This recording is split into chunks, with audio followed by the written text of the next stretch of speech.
The Arizona sun did not bargain. It took what it wanted, leaching moisture from the earth and leaving behind cracked soil and bleaching bones. At 21 years of age, Caroline Monroe understood this truth intimately. The Monroe homestead, a modest patch of land clinging to the edge of the Chiricahua Mountains, was a testament to survival, not prosperity. Caroline stood by the well, the wooden handle of the bucket biting into her palm. She wore a dress of faded calico, the fabric washed thin by lye soap and river water, yet mended with such precision that not a single thread hung loose. She was the daughter of a man of God, and in this harsh territory, order was the only shield against the encroaching chaos of the wilderness. She hoisted the water bucket, her muscles tightening beneath the fabric of her sleeve. The air smelled of sagebrush and dry dust. From the small, weathered chapel her father had built with his own hands, the iron bell gave a single, mournful toll.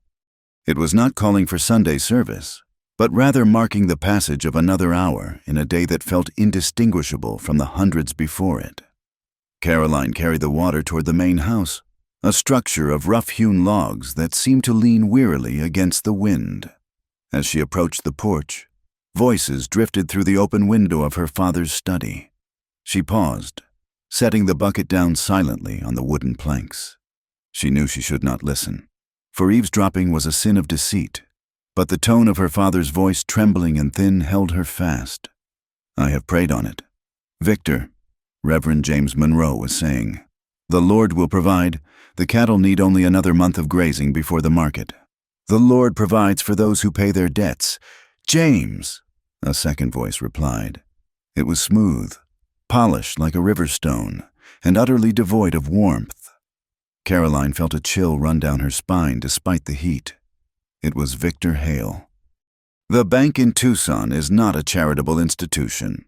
$3,000. That is the sum. You are 6 months behind on the interest alone." Caroline pressed a hand to her chest.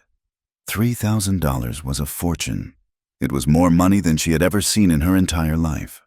"I cannot lose this land," her father pleaded, his voice cracking.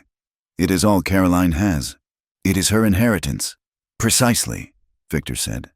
The sound of leather creaking suggested he had leaned forward in his chair. "And I have no desire to see you thrown out into the desert like beggars. There is a solution, one that benefits us all. I have looked upon your daughter with favor for some time. James, she is pious, obedient, and of good breeding. Unite our families, and the debt is forgiven. The land remains under your care, legally transferred to me, of course, but you shall live out your days in peace." Caroline stifled a gasp. She was the currency. She was the coin to be traded for the roof over their heads. She waited for her father to protest, to say that marriage was a sacred covenant before God, not a business transaction. She is young," James stammered. "But she is a good girl. If it saves the ranch, if it secures her future, then it is settled," Victor said, the satisfaction evident in his tone. "I will call her officially this afternoon." Caroline grabbed the bucket and hurried away before they could see her, her heart hammering against her ribs like a trapped bird. She did not cry. Tears wasted water, and water was precious. She simply went to the kitchen, poured the water into the basin, and scrubbed the table until her knuckles turned white. Victor Hale arrived 2 hours later. He rode a black stallion that shimmered with health, a stark contrast to the rib-showing workhorses in the Monroe stable. He wore a suit of fine gray wool, oblivious to the dust, and a silk cravat. To the town of Dusty Creek, he was a pillar of civilization, a banker, a merchant, a man who brought commerce to the frontier. To Caroline, standing on the porch with her hands clasped demurely before her, he looked like a wolf dressed in gentleman's clothing. "Miss Caroline," Victor said, removing his hat to reveal slicked-back dark hair. His eyes, the color of cold slate, swept over her. It was not a look of affection. It was the look a rancher gave a prize heifer before purchase. "You look lovely today, despite the heat." "Mr. Hale," she replied, dipping into a curtsy. "You are welcome in our home." He stepped up onto the porch, looming over her. He was a tall man, broad in the shoulders. exuding the scent of expensive tobacco and bay rum. He took her hand, bringing it to his lips. His mustache brushed her skin, prickly and invasive. "Your father and I have had a productive discussion," he said, not releasing her hand. "I trust he has shared the good news." "He has not yet spoken to me, sir," she lied, pulling her hand back slowly. "Ah, well, simply put, I intend to make you my wife," Victor stated, as if discussing the weather. "We shall be married within the month. It is best not to delay. The territory is becoming dangerous, and a woman needs a strong protector." "A protector," Caroline echoed hollowly. "Indeed, the savages are growing bold again. But do not fear. As Mrs. Hale, you will have the finest house in Dusty Creek and servants to see to your needs. You will never have to lift a heavy bucket again." He smiled, but it did not reach his eyes. It was a smile of ownership. He reached out and tucked a stray lock of her blonde hair behind her ear. The gesture was intimate, presumptuous, and terrifying. Caroline forced herself to stand still, forced her face to remain a mask of dutiful gratitude, while inside, she screamed. The following day, Caroline rode the buckboard wagon into Dusty Creek to purchase supplies for the church. The town was a collection of false-fronted wooden buildings lining a single dirt road that turned to mud in the rain and choking dust in the dry season. It was a rough place, populated by miners, soldiers, and drifters looking for salvation or oblivion. She tied the old mare to the rail outside the general store and walked past the Bucket of Blood saloon. The swing doors were propped open to catch the breeze, and the smell of stale beer and unwashed bodies wafted out. Caroline kept her eyes forward, clutching her Bible to her chest, but the voices of the men inside carried clearly into the street. "I tell you, it was him," a rough voice growled. "I saw the paint markings on his horse. It was the fiercest Apache, Dasan." The name seemed to suck the air out of the street. Even the piano player inside seemed to falter for a beat. "He is a ghost," another man argued, his voice slurred with whiskey. "Captain Miller said he put a bullet in him 3 months back near the Rio Grande." "You cannot kill a demon with lead," the first man spat. "Dasan does not bleed like us. He rides with the wind. He burned the supply train at Scorpion Pass without losing a single brave. They say he fights like he is already dead, with no fear of pain. He comes for the soldiers, and he leaves none alive." Caroline shivered. She had heard the stories since she was a child. The Apaches were the monsters under the bed, the shadows in the canyon, and Dasan was the king of nightmares. He was the son of a dead chief, a warrior who had sworn a blood oath against the white invaders. The townsfolk said he was heartless, a killing machine who collected souls. She hurried past the saloon, her pulse racing. The world felt like it was closing in on her. On one side, the cold, suffocating cage of a marriage to Victor Hale. On the other, the violent, chaotic threat of the Apache warriors led by a man who was more myth than flesh. Her task that afternoon was to distribute Bibles to the outlying shacks on the edge of town, where the poorest settlers lived. It was a duty her father insisted upon, believing that the Word of God was better nourishment than bread. Caroline walked to the edge of the settlement, where the buildings gave way to the vast, open scrubland. The sun was beginning to dip, painting the sky in bruised shades of purple and burnt orange. She stopped to wipe sweat from her brow, looking out toward the distant ridge of red rock that marked the boundary of the valley. Movement caught her eye. High up on the ridge, silhouetted against the dying sun, sat a group of riders. They were motionless, like statues carved from the mountain itself. Caroline squinted, shielding her eyes. One figure stood out ahead of the others. He sat atop a large, powerful horse splashed with white and brown. The rider was broad-shouldered, his spine straight as a lance. Even from this distance, the power radiating from him was palpable. He wore a red headband that fluttered in the wind, and a rifle rested easily across his lap. It was him. It had to be. Dasan. He was looking down at the town, looking down at her. For a moment, Time seemed to suspend. Caroline knew she should turn and run. She should scream for the sheriff, but she could not move. She felt a strange, magnetic pull, a terrifying curiosity. He was the enemy, the savage, the monster. Yet, sitting there against the vast, wild sky, he looked like a king surveying his kingdom. He did not look like the chaotic demon the men in the saloon described. He looked like the land itself, silent, dangerous, and enduring. The rider turned his horse slowly, the animal responding to an unseen command. He lingered for 1 second more, a dark shadow against the fire of the sunset, and then vanished behind the ridgeline as if he had never existed. Caroline let out a breath she did not know she had been holding. Her hands were trembling, but for the first time that day, it was not from fear of Victor Hale. It was from a sudden, electric awareness that the world was much larger and much wilder than the four walls of her father's church. That night, the wind howled around the eaves of the ranch house.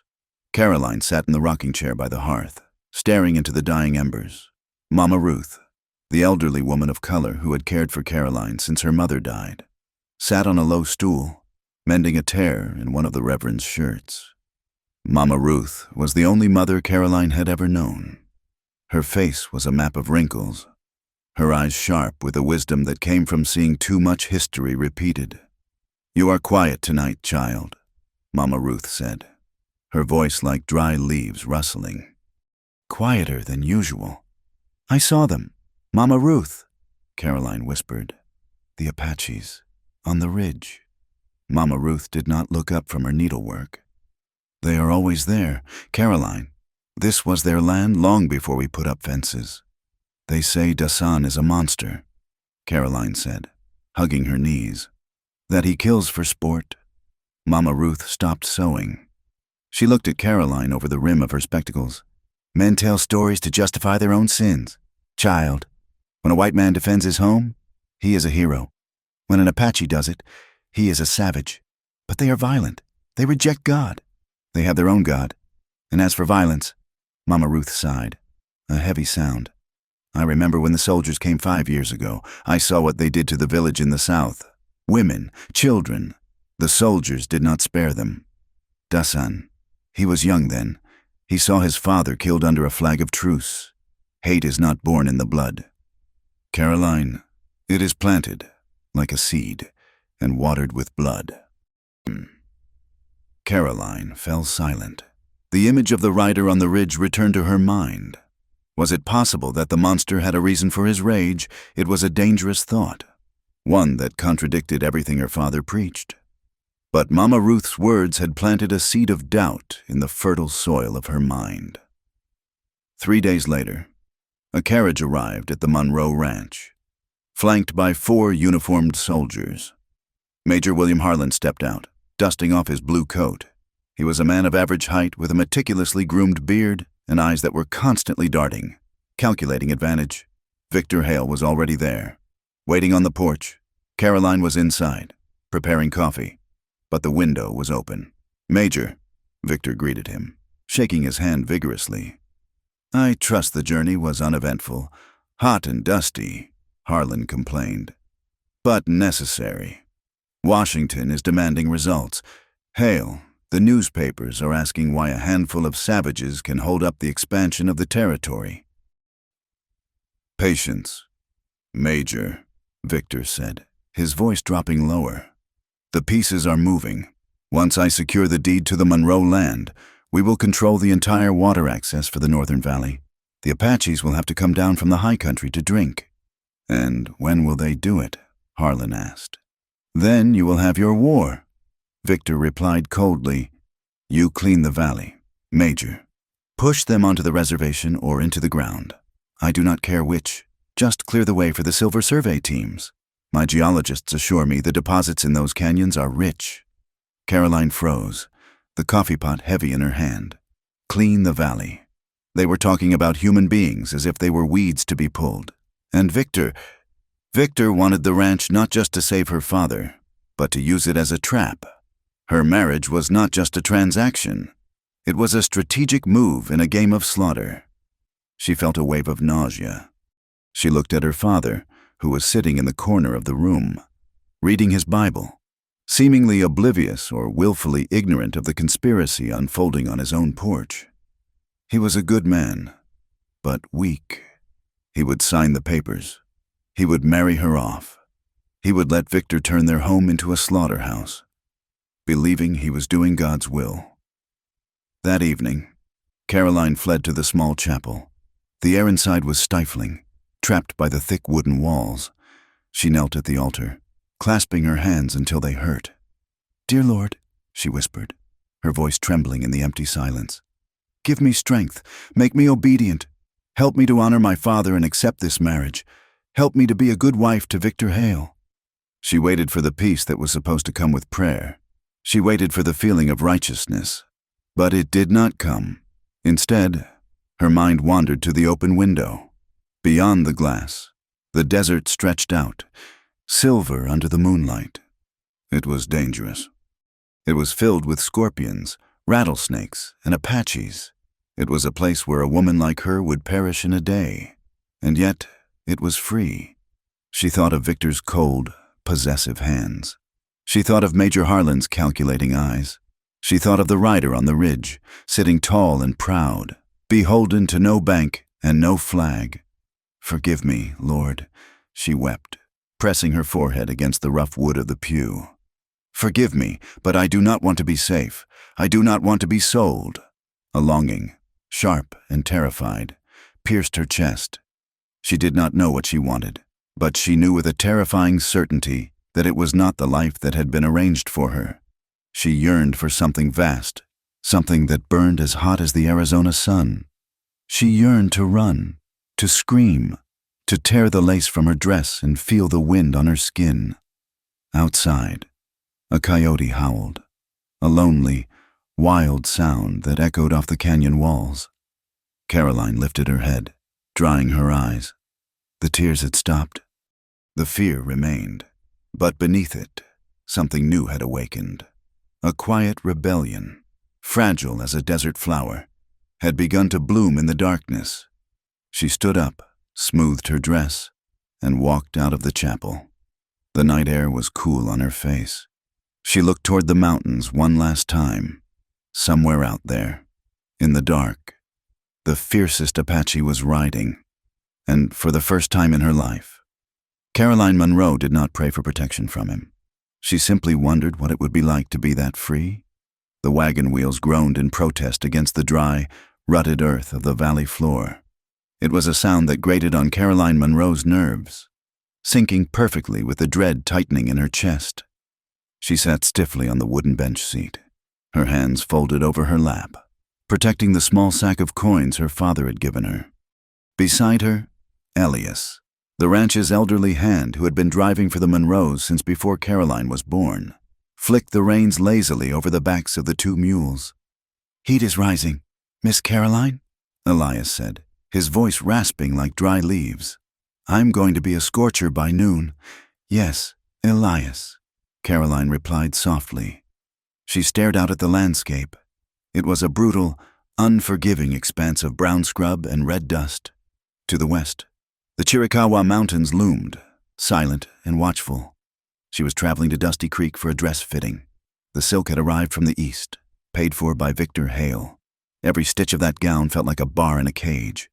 She tried to tell herself it was for the best. The ranch would be saved. Her father would be safe.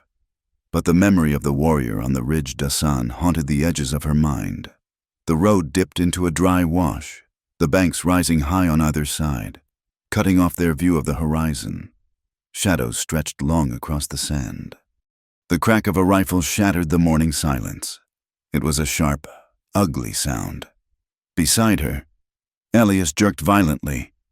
A bloom of red appeared instantly on his chest. He did not scream. He simply slumped forward, the reins slipping from his lifeless fingers. "Elias!"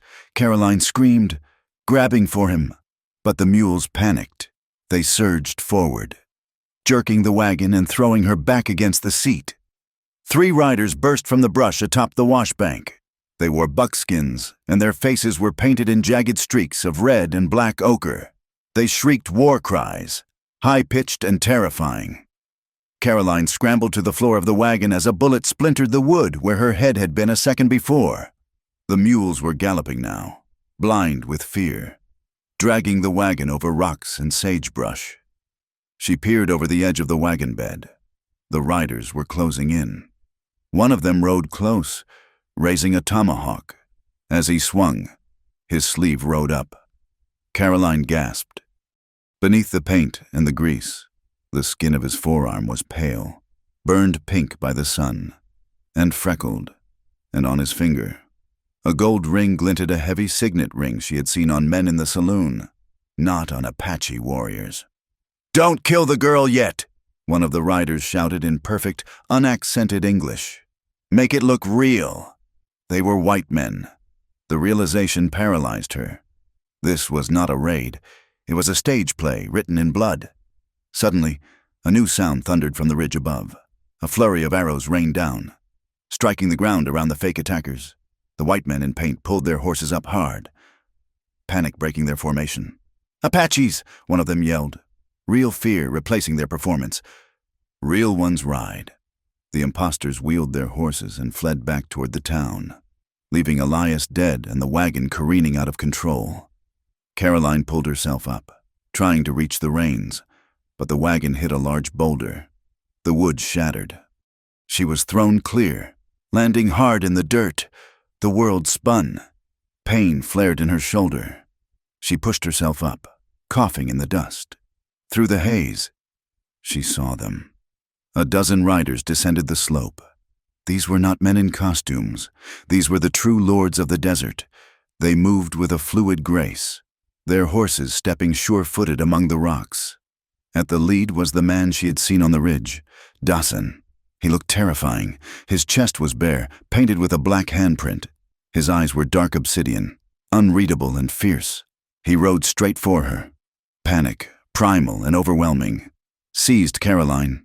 She scrambled to her feet, ignoring the screaming pain in her shoulder, and ran. She did not know where she was running to, just away. Away from the dead driver, away from the white men who wanted to frame a massacre, and away from the savage legend riding down on her.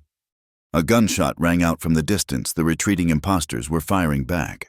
Or perhaps a military patrol had heard the commotion. Dirt kicked up near Caroline's feet. She heard the thunder of hooves behind her. She expected a blow, a blade, death.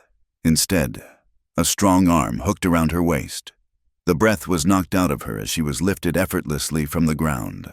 The world tilted. She was hauled across the front of a saddle, the horse never breaking its stride.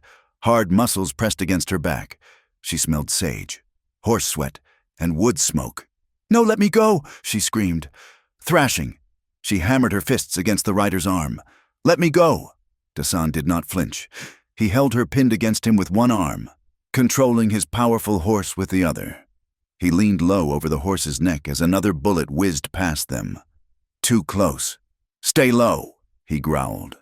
The voice was deep, vibrating through his chest against her back. The English words were thick, heavy on his tongue. "Bullets!" He was saving her or stealing her. Caroline could not process it. She only knew she was captive. She sobbed, her resistance fading as terror and exhaustion took over. They rode hard, leaving the valley floor and ascending a narrow, treacherous trail into the red rocks. The heat beat down on them. The rhythmic pounding of the hooves became the only measure of time. They arrived at the Apache stronghold hours later. It was a hidden place, nestled high in a box canyon where water trickled from a spring, feeding a small oasis of cottonwood trees. Wickiup's domed dwellings made of brush and hides dotted the clearing. Dasan brought his horse to a halt and slid from the saddle, pulling Caroline down with him. Her legs gave way, but he caught her, setting her on her feet with a firm grip on her arm. The camp went silent. Women stopped grinding corn. Children ceased their play and ran behind their mothers. Dozens of dark eyes fixed on Caroline. There was no welcome in them, only suspicion and hatred.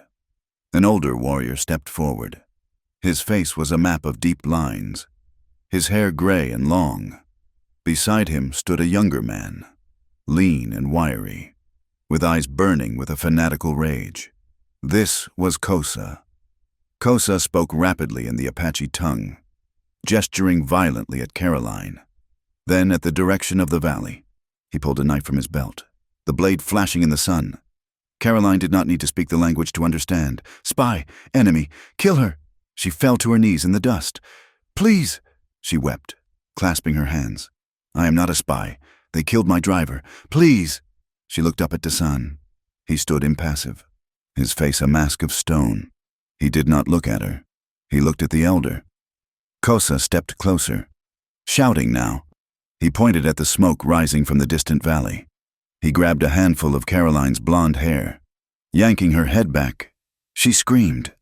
Dasan moved. It was a blur of motion. He caught Kosa's wrist, twisting it until the younger man dropped the hair. Dasan shoved him back, barking a sharp command. The argument that followed was intense. Dasan spoke with a calm, deadly authority. He pointed to the sky, then to the ground, then to Caroline. Soldiers come, Dasan said, switching to broken English so she could understand, or perhaps to make a point to the others who knew the white man's tongue. He looked at the elder. Kill her! Bluecoats come! Burn everything! Say we kill white woman! Big war! The elder looked at Caroline. He spat on the ground. He spoke a few quiet words. Dasan turned to Caroline. His expression was grim. Kosa says you tell soldiers where we are, Dasan said. He says you are eyes for the enemy. I won't, Caroline cried. I swear on the Bible, I won't tell anyone. White man swear means wind, Dasan said flatly. Nothing. He looked around the circle of his people. He saw the fear in the women's eyes, the anger in the men's. He knew the tactical reality. If he let her go, she might talk, or the desert would kill her. If he killed her, the retribution from Major Harlan would be absolute. They needed a hostage, but a hostage was a burden. They needed assurance. He looked at the elder and spoke one phrase. The elder's eyes widened. Kosa shouted in protest, spitting on the ground again. Dasan ignored him. He walked to Caroline and pulled her to her feet. You live, he said. Caroline sobbed with relief. Thank you. Oh, thank you. You do not go, he added. Her relief turned to ice. What? You stay. Belong to tribe. Belong to me. I don't understand. Marriage, Dasan said. The word hung in the hot air like a sentence. Apache law. You wife. No one touches the wife of Dasan. Not Kosa. Not soldiers. No, Caroline whispered, backing away. No, I can't. I am a Christian. I am engaged. You cannot do this. Do you want to live? Dasan asked, his voice devoid of emotion. Do you want a Kosa's knife? He did not wait for an answer. He nodded to a group of women. They approached Caroline, their faces hard. They took her arms. Caroline fought, but she was weak from the sun and the shock. They dragged her toward a large fire pit in the center of the camp. The sun began to set, casting long, bloody shadows across the canyon walls. The ceremony was not like the church weddings Caroline had dreamed of. There was no white lace, no organ music, no father to give her away. There was only the crackle of the fire and the rhythmic beating of a drum. Caroline stood by the fire, shivering despite the heat. The women had stripped her of her bonnet and shoes. She felt naked, exposed, and utterly alone. Dasan appeared from his wiki. He had washed the war paint from his face. He wore a fresh buckskin shirt adorned with intricate beadwork. He looked regal, terrifyingly handsome, and utterly alien. He approached her. The tribe gathered around in a circle, watching. This was a political act, a binding of fate. An old woman brought forward a heavy woolen blanket woven with geometric patterns. She handed it to Dasan. He stepped behind Caroline. She flinched as she felt his presence loom over her. Stand still, he murmured. He unfolded the blanket and draped it over her shoulders, then pulled the edges around so that it covered both of them. He stepped in close, his chest pressing against her back. They were cocooned together in the dark wool, shut off from the rest of the world. To the Apache, this was a symbol of protection, of sharing a life, sharing a home. To Caroline, it felt like a shroud. It smelled of him, smoke and leather and man. The elder chanted something low and rhythmic. Dasan reached his hands out from under the blanket and took hers. His palms were calloused, rough like sandpaper, but his grip was not painful. It was steady. Caroline looked down at her pale hands engulfed in his bronze ones. Tears streamed down her dusty cheeks. This was a desecration of everything she had been taught. She was marrying a heathen, a savage, a man her people called a demon. Hatred, black and hot, welled up in her chest. She hated him for saving her only to claim her.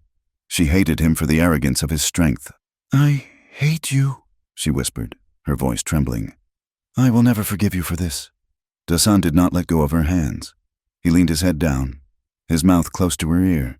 His breath was warm against her neck, sending a shiver through her that had nothing to do with fear. "Better this than death," he said softly. The drum beat once more, a final, resounding thud. The elder finished his chant. Dasan dropped her hands and stepped back, the blanket falling from his shoulders but leaving her wrapped in it. He looked at her for one long moment, his eyes searching her face, perhaps looking for the spirit he had seen on the ridge. He turned to the tribe. "She is of my fire now," he announced in his own tongue, though the meaning was clear in the silence that followed. He glared at Kosa, a silent challenge. "Touch her, and you answer me."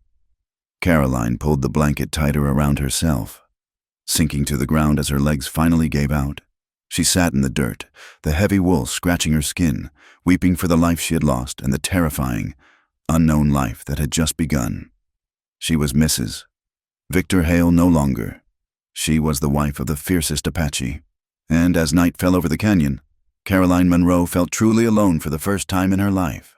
The fire in the center of the wickiup had burned down to glowing embers, casting long, dancing shadows against the hides that formed the walls. Caroline Monroe sat huddled on the dirt floor, her knees pulled tight to her chest. The rough wool blanket Dasan had draped over her during the ceremony clutched in her white-knuckled fists. She watched him. Dasan moved with the silent economy of a predator. He removed his moccasins and set his knife near the entrance, a clear signal that he was settling in for the night. The space was small, intimate, and terrifying. Outside, the rhythmic beating of the drums had ceased, replaced by the high, lonely cry of a coyote echoing off the canyon walls. Caroline stopped breathing as he turned toward her. This was it. This was the moment the stories warned about. The fate worse than death that the women in Dusty Creek whispered of behind their fans. She squeezed her eyes shut, her body trembling violently, waiting for the rough hands, the cruelty, the violation. A soft thud made her open her eyes. Dasan had thrown a thick buffalo robe onto the ground on the opposite side of the fire pit. He did not move toward her. He did not leer. He simply looked at her with those dark, obsidian eyes that seemed to see everything and nothing at all. "Sleep," he said. His voice was deep, rumbling in the small space like distant thunder. Caroline blinked, her heart hammering against her ribs. "What?" "Sleep," he repeated.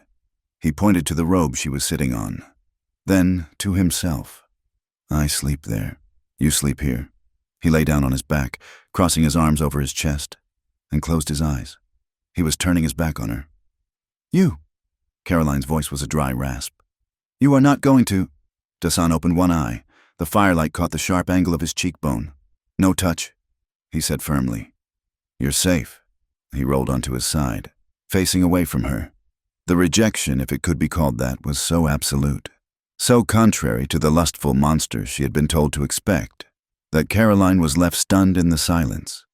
She remained sitting up for hours, watching the rise and fall of his breathing, waiting for a trick. But there was no trick. There was only the crackle of the embers and the heavy, confusing weight of safety in the house of her enemy.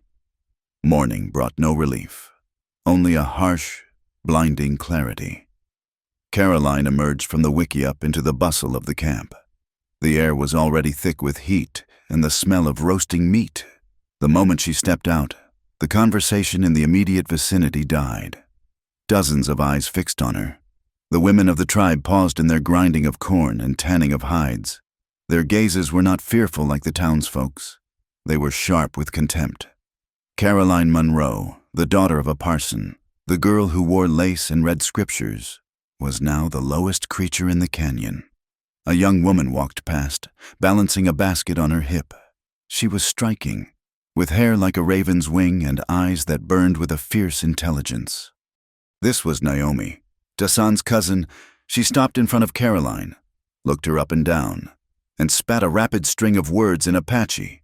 The tone was unmistakable. It was a curse. Caroline shrank back, clutching her elbows. She did not need a translator to understand hatred. Dasan appeared a moment later. He ignored the tension, ignored Naomi's glare, and handed Caroline a woven water jug coated in pitch. "Water," he ordered, pointing toward the spring at the far end of the canyon. "Wood," he added, pointing to the scrub brush climbing the cliffside. "I am not a servant," Caroline said, a flash of her old pride sparking. Dasan stepped closer, his height forcing her to look up. "Work," he said quietly. "Work keeps eyes down. Work keeps Kosa away." He nodded toward the edge of the camp where Kosa sat sharpening a lance, his eyes tracking Caroline like a hawk watching a field mouse.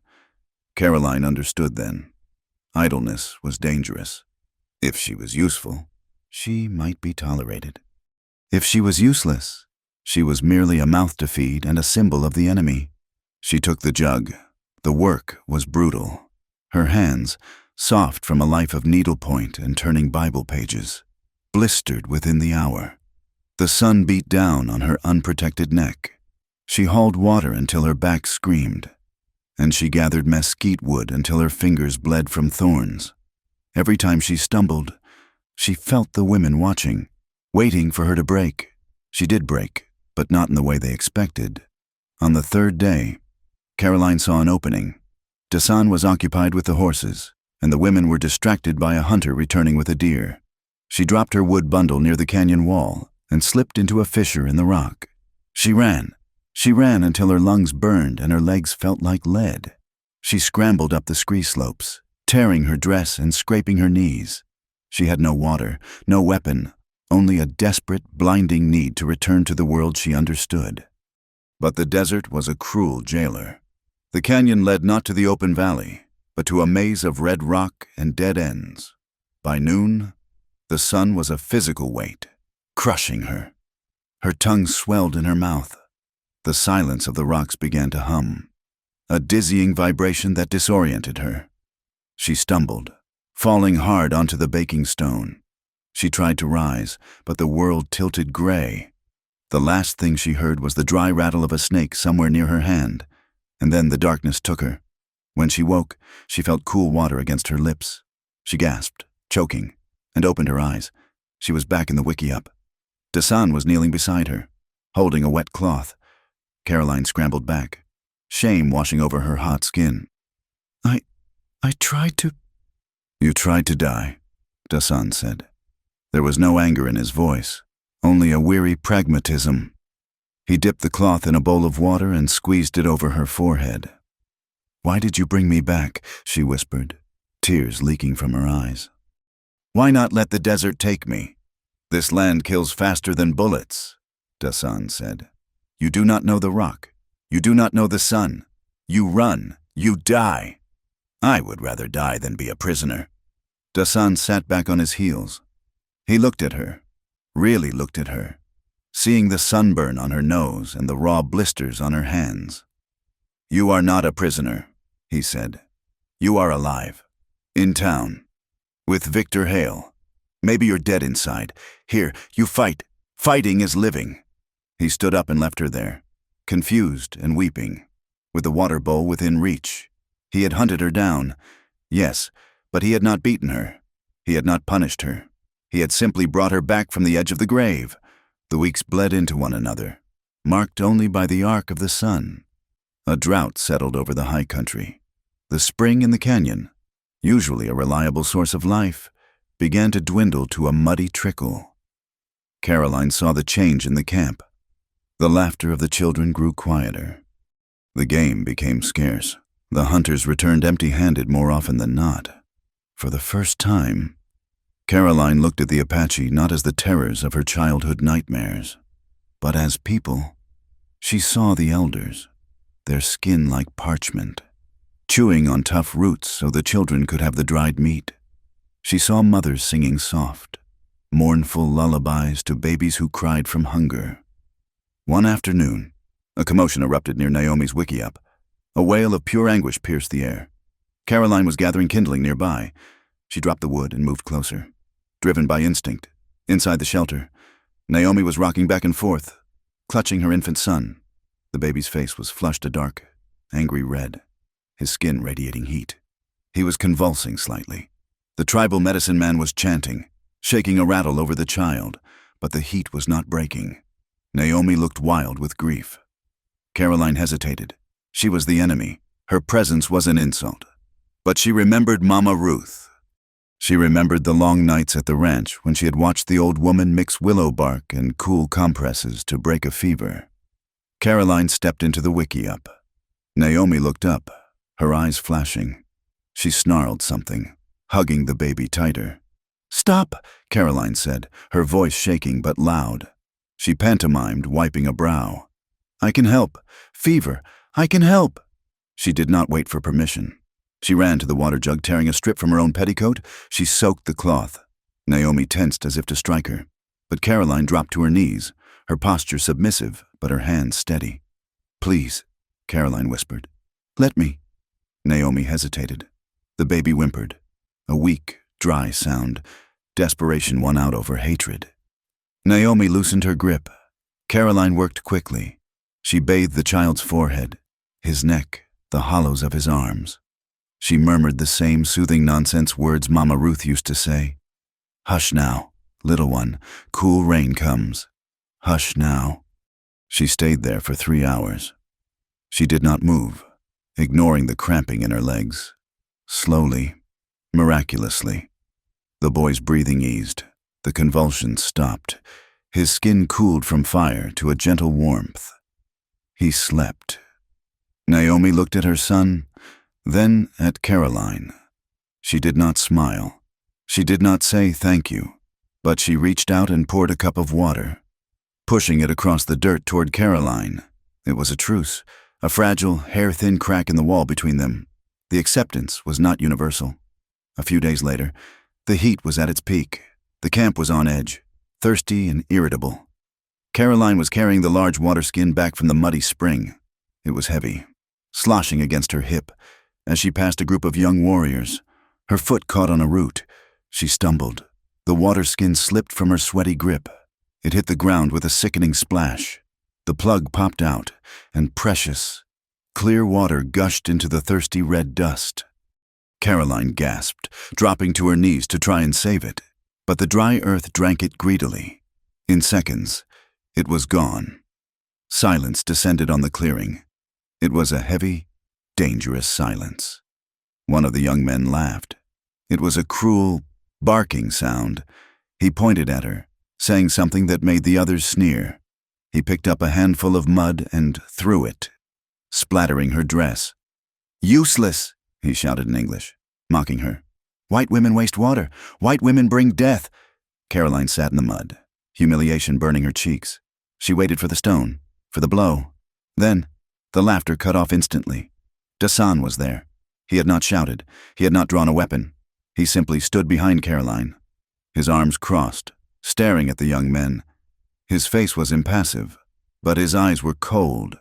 He looked at the warrior who had thrown the mud, holding his gaze until the young man looked down, shuffled his feet, and turned away. The group dispersed, melting away like shadows. Dasan reached down. He did not offer a hand to help her up, but he picked up the empty water skin. "Fill it again," he said. "Do not run. Walk." He handed it to her. His fingers brushed hers. For a second, the contact lingered. Caroline looked up at him, her heart pounding. He was her captor. He had stolen her from her life. But in that moment, standing between her and the mockery of his people, he was the only refuge she had in a hostile world. A confusing surge of gratitude swelled in her chest, warring with her fear. That night, the air finally cooled. Caroline sat outside the wickiup, mending a tear in Dasan's shirt. He sat across the fire, sharpening his knife with a rhythmic shh sound against a whetstone. "Why do they hate me so much?" she asked. The question slipped out before she could stop it. "I never hurt them." Dasan paused. He tested the blade against his thumb. "You are white," he said simply. "White men come. They want gold. They want silver. They give paper with writing on it, saying land is theirs. Apache cannot read paper. Apache read wind. Apache reads the track of deer." He looked into the fire. "My father, he was chief. He goes to the fort to talk peace. He carries a white flag. He says, 'We share a valley. We hunt, you dig rocks.' Soldiers say yes." Dasan's jaw tightened. "They give him whiskey. Poison whiskey. Then they shoot him. In back. While he walked away." Caroline stopped sewing. That cannot be true. The army? Major Harlan? They say your father attacked a settlement." "Major Harlan." Dasan said the name like a curse. "Harlan was there. He laughed. He says only good Apache is dead Apache. He wants a valley for Victor Hale." Caroline froze. Victor Hale. "Hale paid soldiers," Dasan said, looking at her, his eyes intense. "Hale wants a mountain. Hale wants silver. He married you. He got your father's land. He gets water.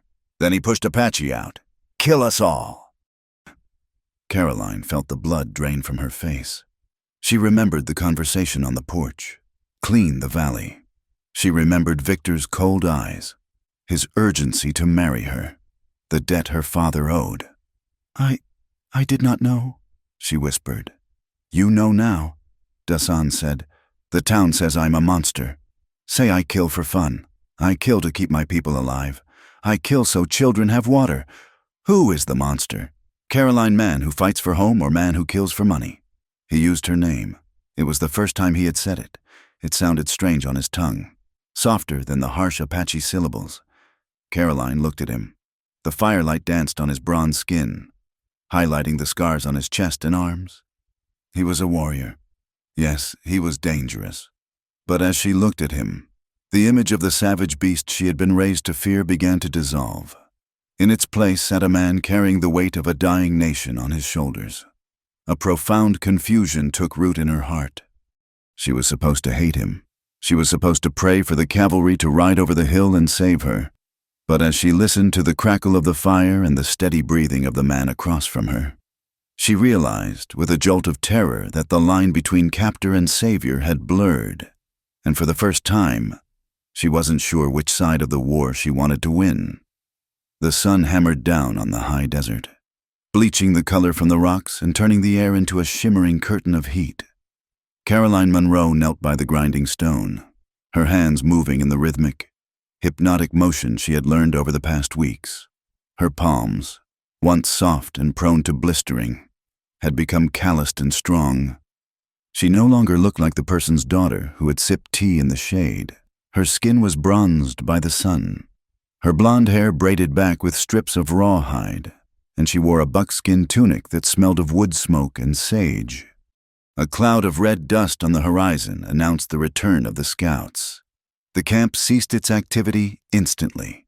Children stopped their games. Women set down their baskets. The riders galloped in, their horses lathered and blowing hard. At the head was a warrior named Taza, his face grim. He slid from his horse and walked directly to where Dasan stood, sharpening a lance. Caroline moved closer, pretending to tend to the drying racks, her heart pounding. She had picked up enough of the language to catch fragments, but Taza spoke in a mixture of Apache and Spanish, knowing that Dasan understood both. "Soldiers," Taza reported, breathless. "Many, more than before. They have big guns on wheels." Dasan's expression did not change, but his knuckles whitened around the shaft of the lance. "Where?" 2 days' ride, near the Painted Canyon," Taza replied. Then he switched to English, perhaps seeing Caroline hovering nearby, or perhaps to emphasize the foreign nature of the threat. "They have new rifles, repeating rifles, boxes of them, fresh horses, supplies for a long siege." "Who feeds them?" Dasan asked. The army has no money for such a campaign in winter. A man from the town, Taza spat into the dust. The one with the silver watch and the dead eyes, the one who owns the bank. Caroline froze. The description was unmistakable. Victor Hale. He rides with the major, Taza continued. He points to the mountains and tells them where to burn. A cold knot tightened in Caroline's stomach. Victor was not just funding a patrol. He was financing an extermination. And he was doing it with the money he had likely squeezed from her father and other settlers. The man she had been pledged to marry was paying for the bullets that would kill the women and children she now lived among. 2 days later, the tension in the camp was palpable, vibrating like a taut bowstring.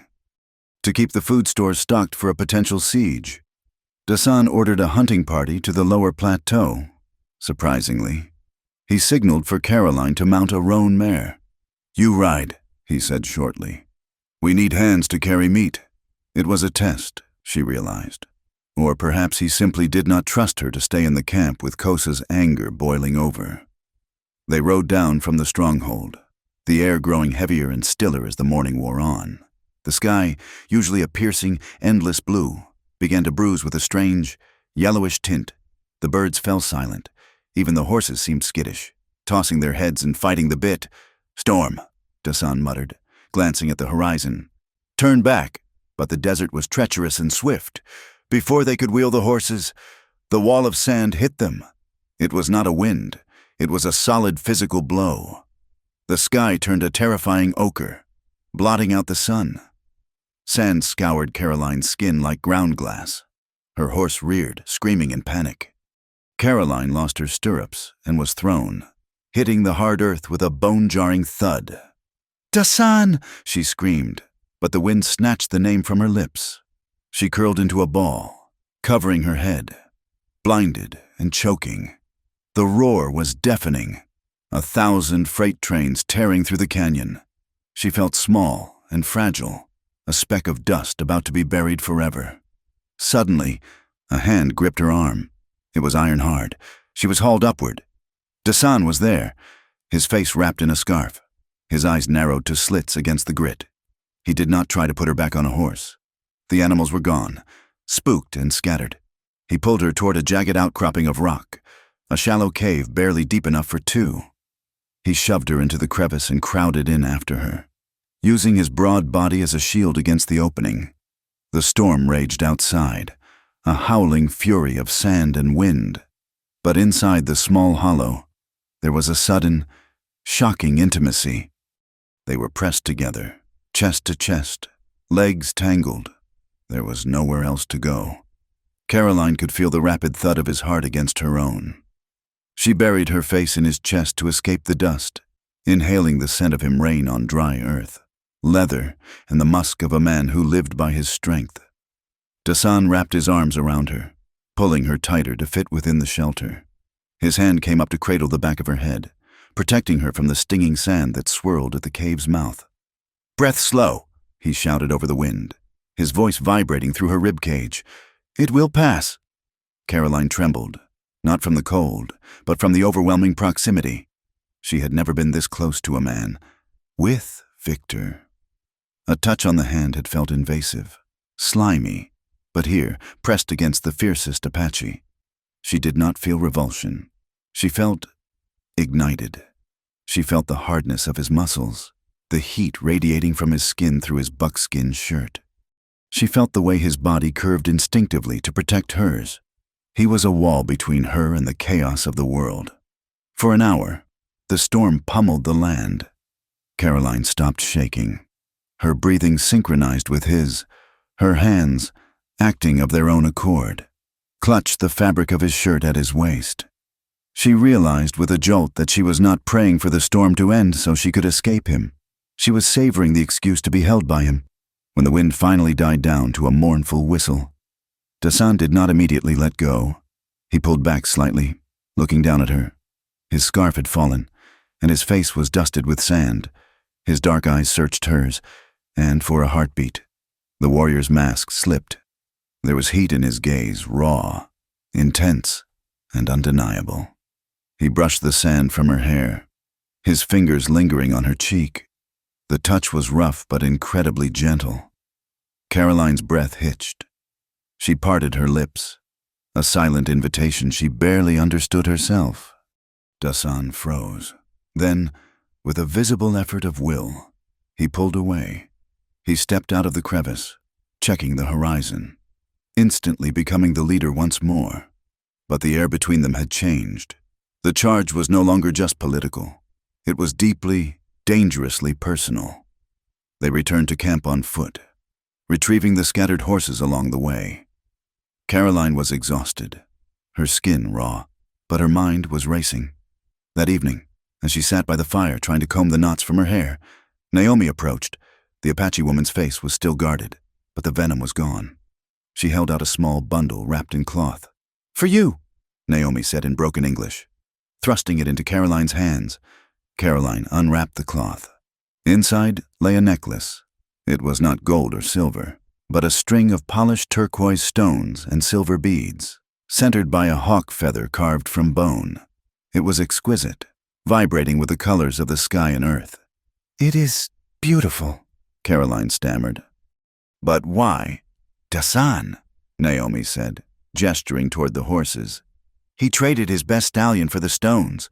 With the Navajo trader—" Caroline stared at the necklace, shock washing over her. A horse was a warrior's life. A good stallion was worth more than gold. It was survival, status, war. "He gave a horse for this," Caroline whispered. "He says you walk with your head down," Naomi said, struggling with the words. "He says the wife of Dasan should wear the sky on her neck, so she remembered to look up."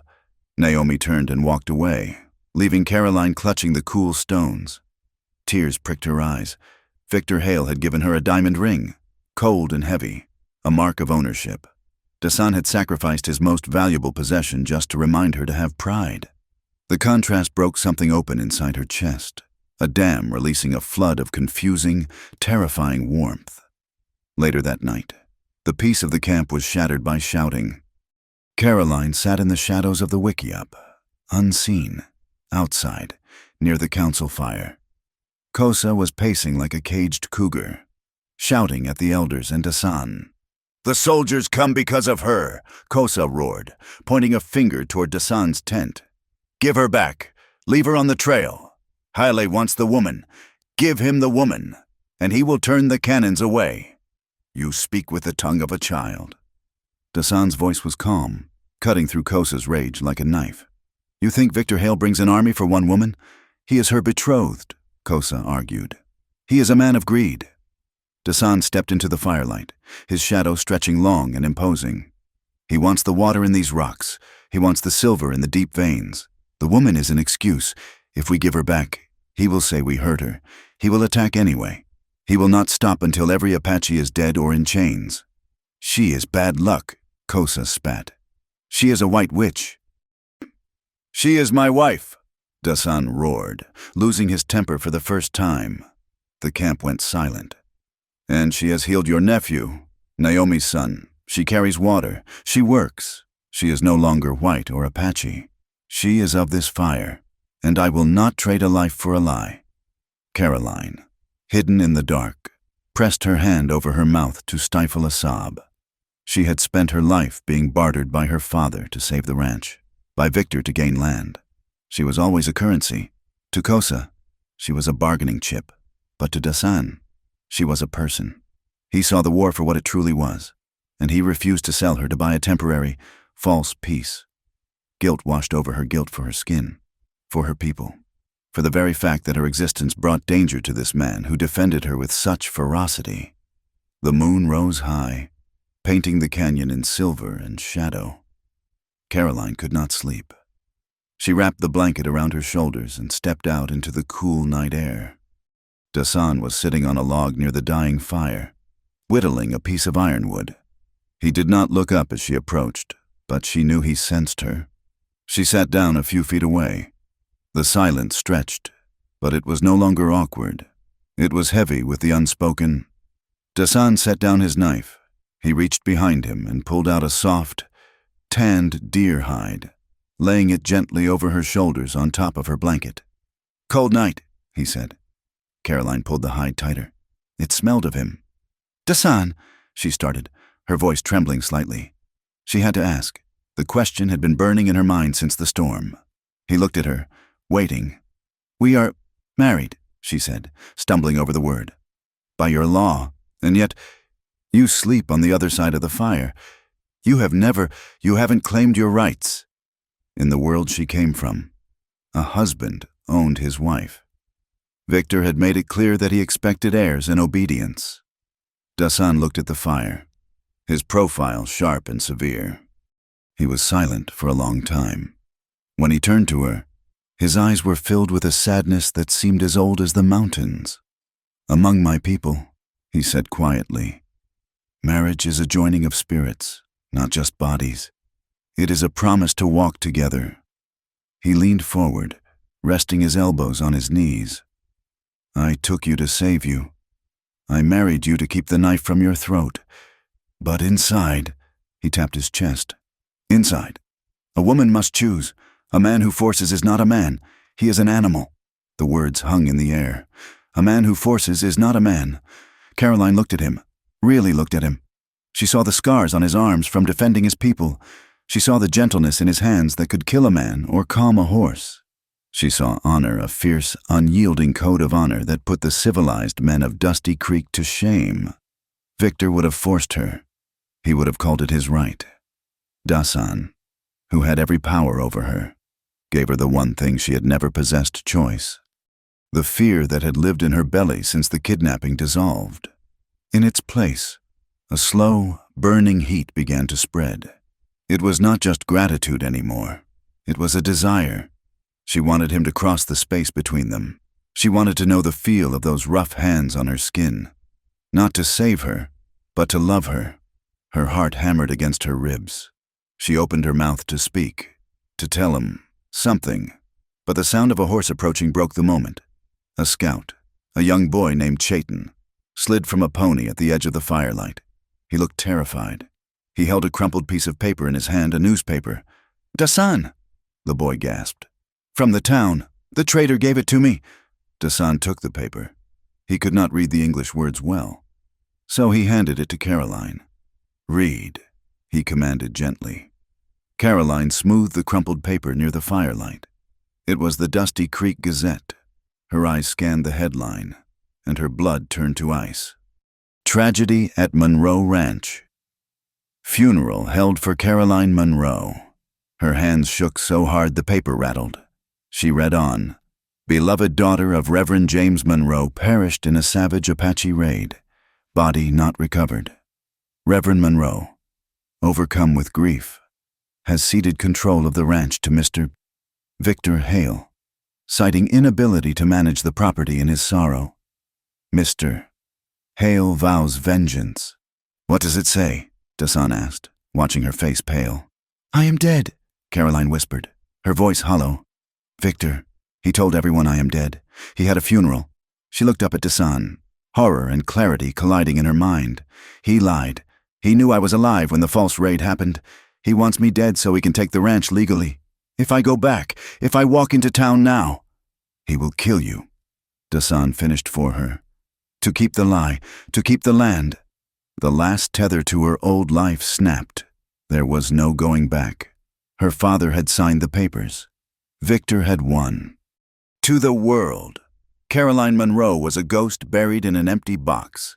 She looked around the camp, at the sleeping wickiups, at the embers of the fire, at the man sitting across from her, the savage who had saved her life, protected her virtue, and given her dignity.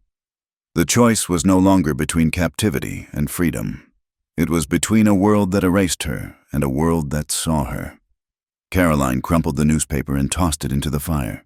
She watched the lies turn to ash and float up into the starlit sky. She turned to Dasan. She did not lower her eyes. She did not tremble. I cannot go back, she said, her voice steady and strong. I have no home there. Dasan held her gaze. The intensity between them crackled, hotter than the flames. Then you are home, he said. And in the silence of the desert night, Caroline realized with a terrifying thrill that she did not want to be anywhere else. She was a widow to a life she never liked. and a bride to a destiny she was just beginning to understand. The desire she felt for the man across the fire was no longer a confusing spark. It was a blaze, waiting for the wind to catch it. The dawn broke not with the song of birds, but with a low, vibrating rumble that shook the very ground beneath the wickiups. Caroline started awake, her heart hammering a frantic rhythm against her ribs. Beside the dying embers of their fire, Tassan was already moving, buckling his gun belt with grim efficiency. Outside, a scout's shout tore through the morning stillness. Dust, red dust to the east. Caroline scrambled out of the shelter, shielding her eyes against the rising sun. On the horizon, a massive plume of dirt billowed into the sky, churned up by hundreds of hooves and the heavy, iron-rimmed wheels of artillery wagons. The army had arrived. Tassan stood like a statue carved from granite, watching the approaching storm. Beside him, Taza handed him a spyglass. Tassan looked for a long moment, his jaw tightening until a muscle jumped in his cheek. He handed the glass to Caroline without a word. She lifted the heavy brass cylinder. The magnification brought the nightmare into terrifying focus. She saw the blue uniforms of the cavalry, the sabers catching the light.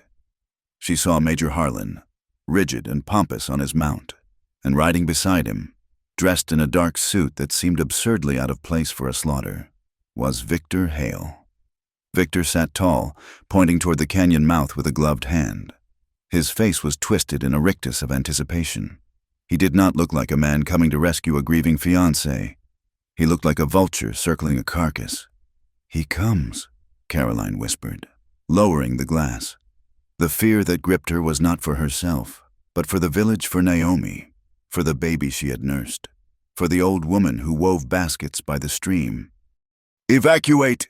Tassan roared, his voice cutting through the rising panic of the camp. "Women and children to the high crevices, warriors, to the ridge." The camp exploded into motion. Mothers grabbed infants. Elders hobbled toward the narrow goat paths that led up the canyon walls. Tassan grabbed Naomi by the shoulder. "Take the weak. Go deep into the caves. Do not stop until you hear the hawk cry."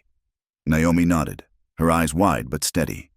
She turned to Caroline, extending a hand. "Come, you are white. If they see you, they might stop shooting. Or maybe you hide with us." Caroline looked at the path leading to safety, then back at the chaos of the camp. Men were checking rifles. Tassan was mounting a fresh horse, preparing to ride into a storm of lead to buy his people time. If she ran, she survived. If she stayed, she could die. But then she saw a young boy trip and fall, wailing as the crowd surged past him. She saw an elder struggling with a heavy pack of dried meat food they would desperately need if they survived the day. "No," Caroline said, stepping back from Naomi. "I will stay." Naomi stared at her. "You die." "I can help," Caroline said firmly. "I know how to bind wounds. I know the medicine." She turned and ran not toward the cliffs, but toward the medicine lodge where the supplies were stored. She gathered armfuls of linen strips, pouches of dried yarrow, and skins of water. As she emerged, she ran straight into Kosa. The warrior stopped, sneering at her. "Go to your people, white witch," he spat. "Run to your husband." "My husband is fighting on the ridge," Caroline snapped back, her blue eyes blazing with a ferocity that made Kosa blink. "And I am preparing bandages for when you are too slow to dodge a bullet. Move." She shoved past him. Kosa stared after her, stunned into silence, before turning to join the line of defense. The first cannon shot shattered the world. The ground heaved. A cloud of dirt and debris erupted near the entrance of the canyon, obliterating a stand of cottonwood trees. The sound was deafening, a physical blow that rattled Caroline's teeth. Then came the rattle of the Gatling gun, a mechanical, stuttering roar that chewed through brush and flesh alike. Caroline crouched behind a large boulder near the rear of the defensive line, the air filled with the acrid stench of black powder and burning hide. The wickiups were catching fire, sending plumes of black smoke into the sky. "Water!" a man screamed. Caroline ran. She moved through the smoke like a ghost, dragging a wounded man behind the cover of a fallen log. He had a saber slash across his thigh, her hands, once shaking over embroidery. were steady now as she packed the wound with moss and bound it tight. "Stay down," she ordered, her voice cracking over the din. She looked up to see Dasan riding through the smoke. He was magnificent and terrifying, guiding his horse with his knees, firing his rifle with deadly precision. He was holding the center line, forcing the cavalry to bottleneck at the canyon entrance, preventing them from swarming the retreating families. Suddenly, a scream pierced the roar of battle. A child, a girl of no more than 5, had been separated from her mother and was standing frozen in the open, staring at the charging horses. Caroline did not think.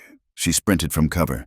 "Get down!" she screamed, tackling the child just as a volley of rifle fire chewed up the ground where the girl had been standing. Caroline curled her body around the child, shielding her. Dust kicked into her face. A shadow fell over them. She looked up to see a cavalry soldier looming above her, saber raised, his eyes wild with the madness of battle. A gunshot rang out close and deafening. The soldier jerked backward, falling from his saddle. Dasan was there. He had ridden straight into the kill zone, firing his pistol at point-blank range. He leaned down, extending his arm. "Up!" he roared, as Caroline grabbed his forearm to hoist the child up to him. A sharpshooter's bullet found its mark. Dasan flinched violently. Blood bloomed on his upper shoulder, staining the buckskin dark red. He hissed through his teeth, but did not let go. He swung the child up onto the saddle in front of him, then looked at Caroline. "Run to the rocks!" he shouted. "Go!" Before she could move, a voice cut through the chaos, a voice she knew better than her own prayers. "There she is! I see her!" Caroline froze. Through the smoke, 50 yards away, Victor Hale sat on his black stallion. He was pointing a gloved finger directly at her. His face was flushed with triumph and rage. "Major," Victor screamed, his voice shrill. "That is my bride. Get her back, kill the savage. But bring me the girl." Then, seeing the Apaches retreating toward the caves, Victor's cruelty stripped away his mask of civilization completely. "Burn it all," Victor commanded the soldiers. "Burn the tents. Smoke them out like rats. I do not care if the women are inside, burn it." Caroline stared at him in horror. This was the man her father wanted her to marry, a man who would incinerate children to steal a mountain. Dasan saw the look on her face. He saw the realization strike her. He spurred his horse, driving it between Caroline and Victor's line of sight. "Run, Caroline!" Dasan bellowed, using her name, a desperate plea. He dropped the child into the arms of a fleeing woman and swung his horse around, reaching down for Caroline. She grabbed his arm, and he heaved her up behind him. She wrapped her arms around his waist, pressing her face into his back. His skin was slick with sweat and blood. They galloped toward the narrow slit in the canyon wall that led to the high ground. Behind them, the village became an inferno. They were halfway up the narrow trail when the sky betrayed them. The yellow bruise that had covered the horizon all morning finally burst. It did not start as a drizzle. It began as a deluge. Rain fell in sheets so thick it was impossible to breathe. In the desert, rain is not life, it is a hammer. "Flood!" Dasan shouted over the roar of the storm. "Climb high!" The dry stream bed below them, which had been a trickle an hour ago, instantly transformed into a raging brown torrent of mud, boulders, and uprooted trees. The water rose with terrifying speed, cutting off the path back to the main group of refugees. Dasan's horse slipped on the wet slick rock, screaming as its hooves scrambled for purchase. "Jump!" Dasan ordered. He threw themselves from the saddle just as the horse lost its footing. The animal tumbled down the slope, vanishing into the churning water below. Dasan hit the ground hard, groaning as his wounded shoulders slammed into the stone. Caroline landed beside him, scraping her hands raw. "Move!" Dasan gasped, dragging her up. "Water rises." They scrambled up the steep face of the cliff, slipping and clawing their way toward a small, dark opening in the rock face, a shallow cave some 50 feet above the waterline. They collapsed inside just as the water level surged past the ledge they had stood on seconds before. They were safe from the flood and the soldiers, but they were trapped. The cave was small, damp, and cold. Outside, the rain fell with relentless, drumming violence. The temperature plummeted. In the high desert, a storm could drop the air from 100 degrees to 40 in the span of an hour. Dasan slumped against the cave wall. His face was an ashen gray beneath his tan. He was shivering violently. The bullet wound on his shoulder was bleeding sluggishly, but the real danger was the cold. He was soaked to the bone, and he had lost blood. "Dasan?" Caroline whispered, crawling to him. She touched his forehead. It was clammy and cold. "You are freezing." "Fire," he muttered, his teeth chattering. "Need fire." Caroline looked around. The cave was empty. No wood, no dry brush, nothing. "There is no wood," she said, panic rising in her throat. "Dasan, look at me." His eyes were losing focus. Hypothermia was setting in. If she did not warm him, his heart would stop. She looked at his sodden buckskin shirt. It was heavy with water, clinging to him like a shroud of ice. "We have to get these off," she said, her voice trembling. "The wet clothes are killing you." She reached for the laces of his shirt. Her fingers were numb, but desperation made them nimble. She pulled the heavy, wet leather over his head. He groaned, but did not resist. His chest was broad and scarred, the muscles trembling uncontrollably. She looked down at her own dress, the calico fabric plastered to her skin. Soaking wet. It was no better than his shirt. She hesitated for only a fraction of a second. The teachings of the church, the modesty of the parson's daughter, they all evaporated in the face of the cold reality of death. Caroline unbuttoned her dress. She peeled the wet fabric from her body, shivering as the damp air hit her skin. She stripped down to her chemise, which was also damp, but thinner. "Dasan," she said softly. She moved to him. She pressed her body against his. He flinched at the contact, his eyes flying open. "Caroline, no, unsafe." "Shh," she whispered. "I am keeping you warm. It is the only way." She wrapped her arms around his torso, pressing her chest against his bare back, trying to transfer every ounce of her body heat into him. She pulled the driest part of the discarded blanket over them, creating a cocoon. For a long time, there was only the sound of the rain and the violent shivering of his body. Caroline rubbed his arms, his chest, generating friction. She whispered to him, telling him about the ranch, about the flowers that grew in the spring, anything to keep him conscious. Slowly, the shivering began to subside. The heat of her body seeped into his. His breathing deepened, becoming less ragged. Dasan turned in her arms. He was no longer shaking. His skin was warming. They were huddled in the semi-darkness, limbs tangled, skin against skin. The danger of the cold had passed, leaving behind a different kind of heat, a sudden, electrifying awareness of their proximity. Caroline looked up at him. His face was inches from hers. She could see the flecks of gold in his dark eyes. She could feel the steady, strong beat of his heart against her breast. "You stayed," he rasped, his voice rough with wonder. "You could have run to the soldiers. You could have gone to Victor." "Victor is a monster," Caroline whispered. "I saw his face. I saw what he is." "And what am I?" Dasan asked. "Am I not a savage, a killer?" Caroline reached up. Her hand trembled, not from cold, but from a sudden, overwhelming surge of emotion. She traced the line of his jaw, the rough stubble against her fingertips. "You are the man who saved me," she said softly. "You are the man who gave his horse a necklace so I would look up. You are the man who would not force me." Dasan closed his eyes as her fingers touched his face. He let out a breath that sounded like a surrender. "Caroline," he breathed. The name on his lips was a prayer. Something broke inside Caroline. The fear she had carried for 21 years, fear of her father, fear of poverty, fear of men, fear of her own body shattered. In its place was a fierce, burning clarity. She did not want to be safe. She wanted to be known.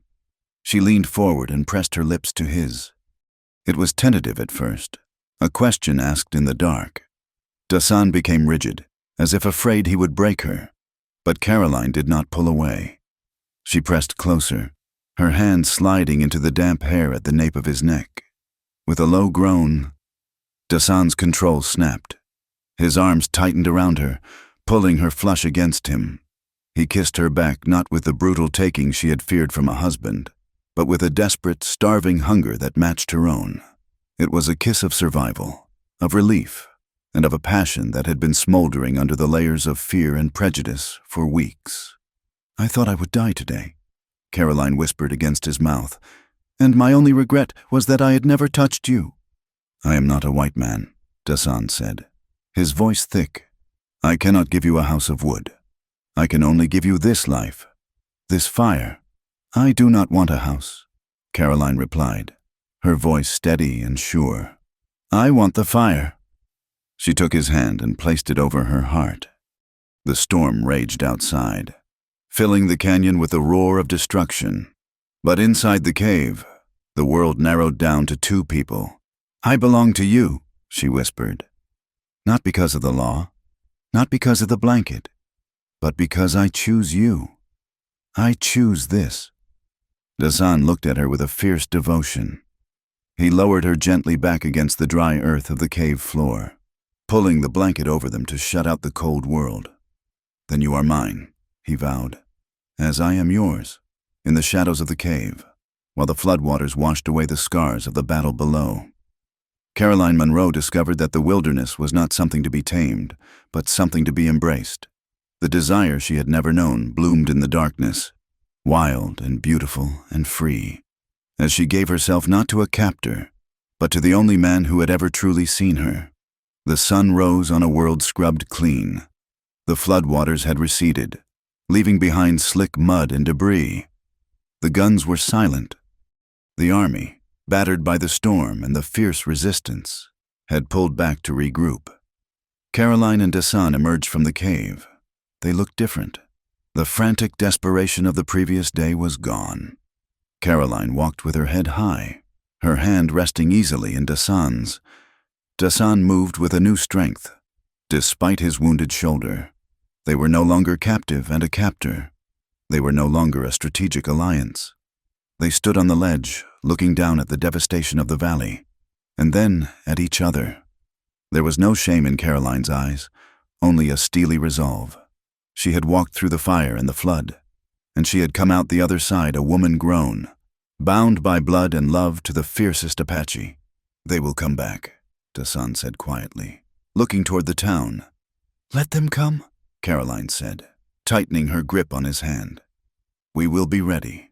The silence that followed the storm was heavier than the thunder had been.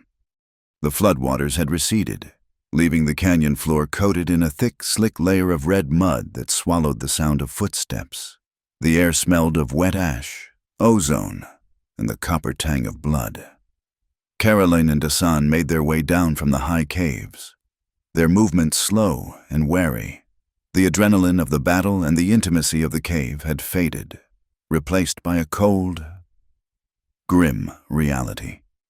They walked hand in hand, but their eyes were scanning the devastation.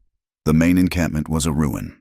Wickiups had been reduced to charred skeletons of wood, their hides burned away by the soldiers' torches. Cooking pots lay overturned in the mud, but it was the silence that tore at Caroline's heart. They found the survivors huddled near the secondary spring, a sheltered alcove that had escaped the worst of the flood. Naomi was there, her face streaked with soot, rocking a crying infant. When she saw Dasan, she did not smile. She simply nodded, her eyes filled with a hollow exhaustion. "Who?" Dasan asked, his voice a rough croak. "3 fell at the ridge," Naomi answered softly. "Taza is gone, and the old one, Goyathle, did not make it to the caves." Dasan closed his eyes. A tremor went through his hand, the one Caroline was holding. She felt the weight of his guilt crashing down on him. He was the war chief. He was the protector.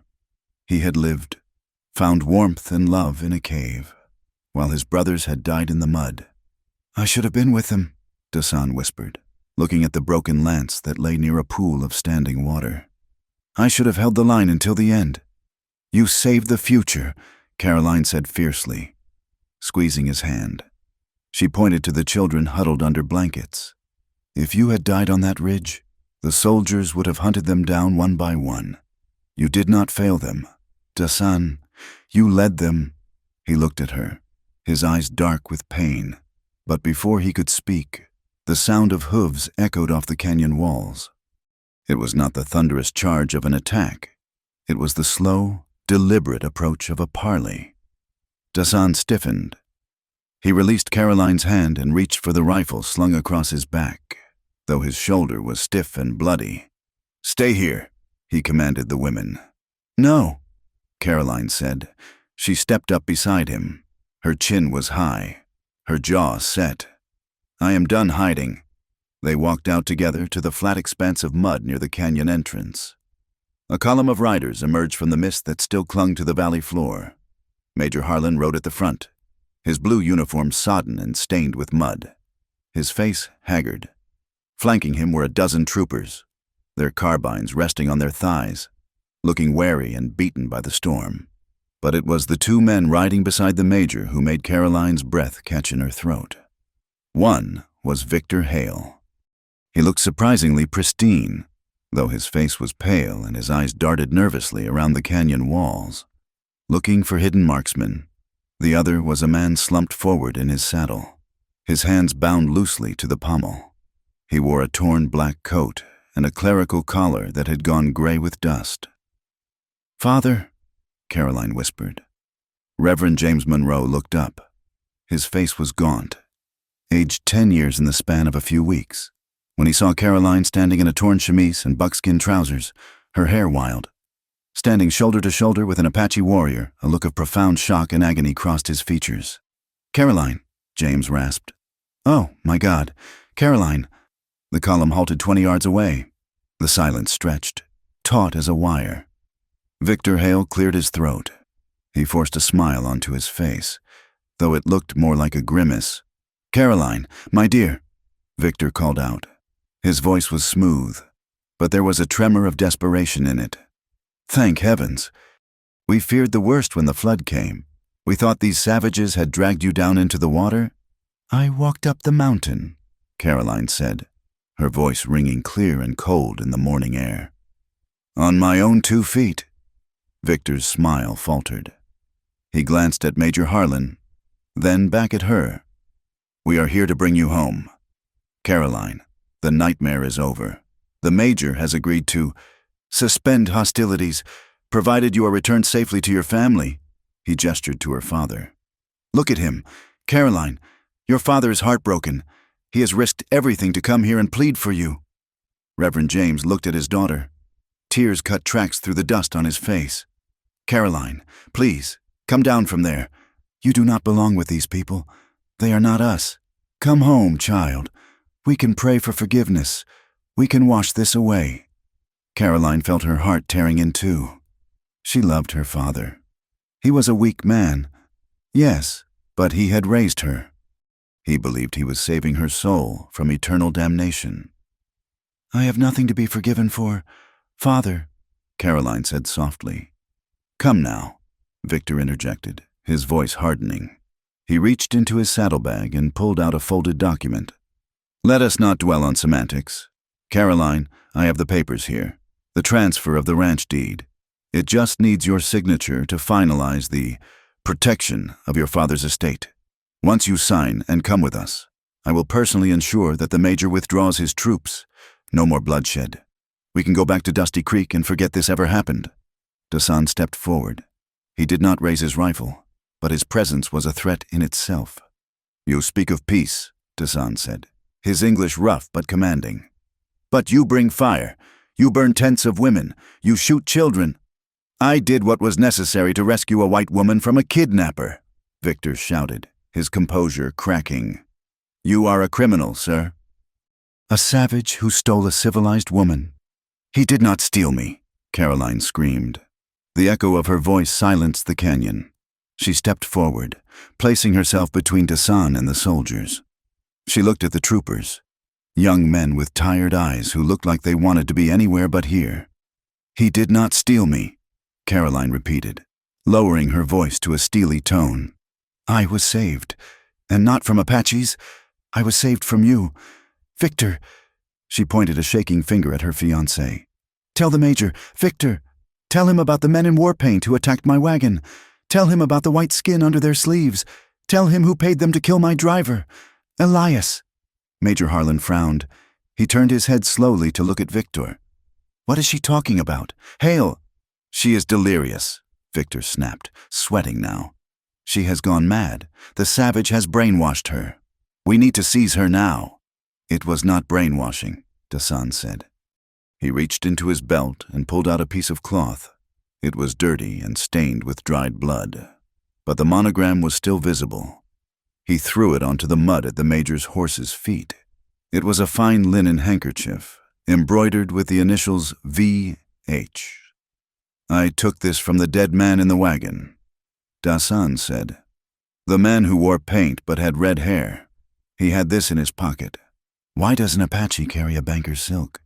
Caroline stepped closer to the soldiers. The raid on my wagon was staged. Victor wanted a war. He wanted the valley cleared so he could mine the silver. He needed a reason for the army to attack. My kidnapping was his excuse, and my death was his way to steal my father's ranch. She looked at her father. Did you know? Father, did you know he told the town I was dead? Did you know he buried an empty box so he could take the deed? Reverend James stared at Victor, his mouth opening and closing. The realization hit him like a physical blow. You said the scouts found her body, James whispered, turning to Victor. You swore to me she was gone. You made me sign the papers in my grief. It was for your own good, you old fool, Victor snarled. The ranch was worthless in your hands. I was going to make us rich. By killing women, Major Harlan asked. His voice was quiet, dangerous. He looked at the burnt ruins of the village. I have lost 20 good men in this canyon. Hale, did I lose them for a lie? I paid you to do a job. Major too, Victor screamed, his eyes bulging.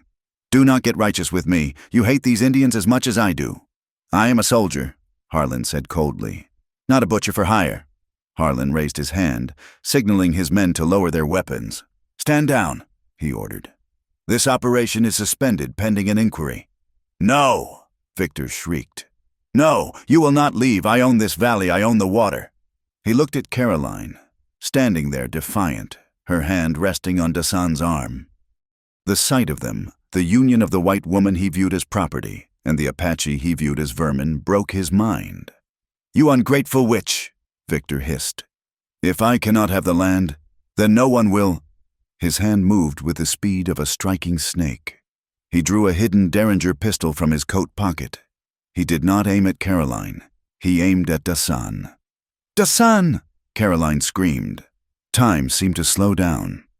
Dasan was fast, but his shoulder was wounded. His reflexes slowed by blood loss. He tried to bring his rifle up, but he was a fraction of a second too late. But someone else moved. Reverend James, the man who had spent his life preaching peace, the man who had been too weak to stand up to the bank, suddenly found a strength that had been buried for a lifetime. He did not think. He did not pray. He simply saw the gun pointed at the man his daughter loved. James kicked his horse forward and threw himself from the saddle. Diving across the space between Victor and the couple, crack. The gunshot was small, a popping sound, but at this range, it was deadly. James jerked violently in midair. He slammed into Dasan, knocking the warrior back, and then crumbled to the mud. Father! Caroline shrieked.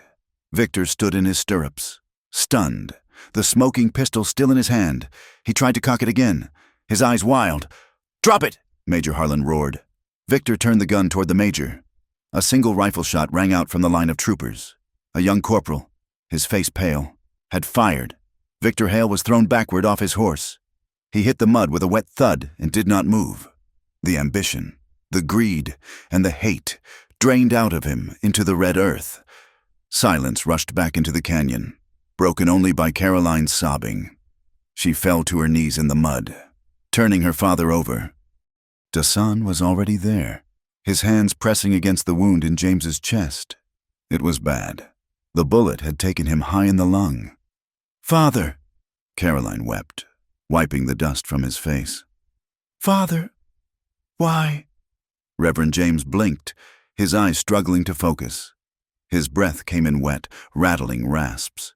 He looked up at the sky, then at Caroline. I saw," James whispered, blood bubbling at the corner of his mouth. "I saw his eyes." He moved his hand feebly, groping until he found Dasan's buckskin sleeve. He gripped it with surprising strength. He looked at the Apache warrior, the man he had called a heathen, a savage, a devil. "You didn't run," James gasped, looking at Dasan. "You stood by her." Dasan looked down at the dying man. There was no hatred in his face, only a deep, somber respect. "A man protects his heart," Dasan said gently. James turned his eyes to Caroline. "I was so afraid," he confessed, tears leaking from his eyes. "Afraid of the debt, afraid of the world. I thought I was saving you." "Shh, Papa," Caroline cried, stroking his gray hair. "It's all right. You are safe now." "You are not mine anymore," James whispered. He looked from Caroline to Dasan. He saw the way Dasan's hand rested protectively on Caroline's shoulder. He saw the undeniable bond between them, forged in fire and flood. It was a love stronger than any sermon he had ever preached. "He is good," James breathed, the words costing him everything.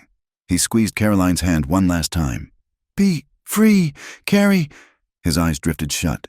His chest hitched once, twice, and then settled into a stillness that would not be broken. Caroline buried her face in her father's chest, a wail of grief tearing from her throat. It echoed off the canyon walls, a sound of pure mourning. Dasan did not pull her away. He knelt beside her in the mud. His head bowed. He placed a hand on the Reverend's shoulder, a warrior's gesture of honoring the fallen. The white holy man had died saving an Apache. The world had turned upside down. Major Harlan sat on his horse, looking down at the scene. He looked at the body of the banker who had bought his honor, and the body of the priest who had redeemed his own. He looked at the Apache warrior and the white woman, united in grief. The major slowly uncocked his revolver and holstered it. He looked at his men. "Collect the dead," Harlan said, his voice weary and hollow. "We are leaving." "Sir," a lieutenant asked, "what about the prisoners?" Harlan looked at Dasan. Their eyes met two soldiers who understood the cost of the day. "There are no prisoners here," Harlan said firmly. "Only casualties of a war that never should have started." He turned his horse. "Mount up." We rode to the fort. As the soldiers began to move, collecting Victor's body and preparing a travois for the Reverend, Caroline remained on her knees. Dasan knelt beside her, wrapping his good arm around her shoulders. He did not speak. He simply held her, a solid anchor in the shifting sea of her grief. The rain clouds were breaking apart overhead. A single shaft of sunlight pierced the gloom, illuminating the red mud and the two figures kneeling in it. The price of freedom had been paid in blood, as it always was in the territory. But as Caroline leaned into Dasan, weeping for the father she had lost, she knew she had gained something that death could not take away. She had found her place, and for the first time, the fierce, wild land around her did not feel like an enemy. It felt like home. The weeks that followed the siege of the canyon were marked not by the thunder of cannons, but by a silence that felt both fragile and miraculous. The Arizona Territory, usually a place where blood cried out for more blood, seemed to hold its breath. Major William Harlan had kept his word, though it was likely less about honor and more about the political firestorm that had ignited in the wake of Victor Hale's death. The testimony of the surviving troopers, combined with the recovered documents from Hale's saddlebags, had painted a damning picture. The newspapers in Tucson and even as far east as St. Louis had changed their tune. They no longer screamed of Apache depredations. Instead, they printed scandalous headlines about a banker's private war and the martyrdom of a man of God. Except the martyr had refused to die. Reverend James Monroe had been carried from the canyon on a travois, his chest shattered, his breath a mere ghost in his lungs. The army surgeon had shaken his head, predicting the end before sundown. But James, perhaps driven by a penance that required living rather than dying, had clung to the mortal coil with a stubbornness that surprised everyone. 3 weeks after the battle, the last of the blue-coated columns was seen retreating from the valley floor. A dispatch rider had brought a document to the edge of the Apache lands. It was not a treaty. Washington did not sign treaties with renegades, but it was a ceasefire order. A temporary boundary had been drawn. The canyon and the high hunting grounds were, for now, recognized as Apache territory. It was a peace built on sand. Dasan knew, but in the desert, even a little water in the sand could save a life. Caroline rode down to the Monroe homestead on a crisp Tuesday morning. She did not ride in a carriage or a wagon. She rode astride a painted pony, wearing a skirt of buckskin and a shirt of blue calico. Her hair was braided in the Apache style, though she wore her mother's gold locket at her throat. The ranch looked different. The fences were being mended, not by hired guns, but by neighbors' poor settlers who had also been squeezed by Victor Hale's bank. With Hale dead and his fraud exposed, the predatory liens on the valley's farms had been declared void by a territorial judge. Caroline found her father on the porch, sitting in a wheelchair that Mama Ruth had fashioned from an old rocking chair and wagon wheels. He was thin, his skin pale and papery like dried onion skin, but his eyes were clear. "Caroline," he breathed as she walked up the steps. She knelt beside him, taking his hand. It felt frail in her calloused grip. "Hello, Father." James looked at her. He looked at the darkness of her skin from the sun, the strength in her shoulders, the knife she wore openly at her belt. He searched for the terrified girl he had tried to marry off to save his home. She was gone. In her place was a woman who carried the stillness of the mountains in her soul. "I did not think you would come," James said, his voice raspy. The bullet had taken a part of his lung, leaving him permanently short of breath. "I will always come," Caroline said gently. "You are my father, but not your master," James murmured, looking out at the horizon. "I spent so many years reading the book. Caroline, I thought I knew the path. I thought I had the right to place your feet upon it." He squeezed her hand. "I was wrong. A shepherd guides the flock, but he does not own the soul of the lamb." "You saved Dasan," Caroline said, her voice thick with emotion. "You took the bullet meant for him." "I took the bullet meant for your heart," James corrected her. "I saw his eyes, Caroline, in that moment, before Victor fired. I saw how he looked at you. It was not the look of a savage. It was the look of a husband. He cherishes you in a way I was too blind to see." He coughed, a dry, rattling sound. Mama Ruth appeared from the kitchen, carrying a tray of tea. She smiled at Caroline, a wide, brilliant smile that bridged the gap between their worlds. "The army is gone," James continued when he recovered his breath. "The ranch is ours again, but this house is too quiet. I cannot come back to live, Father," Caroline said firmly. "My fire is in the canyon. My people are there." James nodded slowly. A tear tracked through the deep lines of his face. I know, but perhaps the fierce Apache warrior would not mind if an old, broken preacher came to visit. I would like to see where my daughter has found her happiness." Caroline smiled, and it was like the sun breaking through clouds. "He would welcome you, Father. He says you are a man of great coup, a man who fights with his spirit." The peace, however fragile, opened doors that had been nailed shut for a generation. The Monroe Ranch became a trading post of sorts, a neutral ground. Mama Ruth was the diplomat. She and Naomi, Dasan's cousin, formed an unlikely but formidable partnership. Naomi brought baskets, tanned hides, and the knowledge of desert roots. Mama Ruth brought bolts of cloth, iron cooking pots, and sacks of coffee. Caroline moved between the two worlds, a living bridge, in the Apache stronghold. The atmosphere had shifted. The fear of immediate annihilation had lifted, replaced by a cautious industry. Caroline sat in the circle of women, no longer an object of suspicion, but a sister. Naomi, once her fiercest critic, now sat beside her as they ground mesquite beans. "The baby coughs less," Naomi said one afternoon, switching effortlessly between Apache and the English Caroline was teaching her. The white medicine, peppermint oil, it works. And the salve you made for Dasan's shoulder, Caroline replied. The wound has closed without proud flesh. Dr. Green in town could not have done better. They shared more than just medicine. They shared the burden of survival. Caroline taught the women how to cultivate a small garden of hardy vegetables near the spring, using techniques from the ranch. In turn, she learned the songs of the harvest, the prayers for the rain, and the silent language of hand signals used by the hunters. Dasan watched this transformation with a quiet pride. He, too, had changed. The war chief, who had lived only for the raid and the defense, had become a statesman. He spent long hours in council with the elders, debating not where to ambush the next patrol, but how to negotiate the boundaries of the hunting grounds for the coming winter.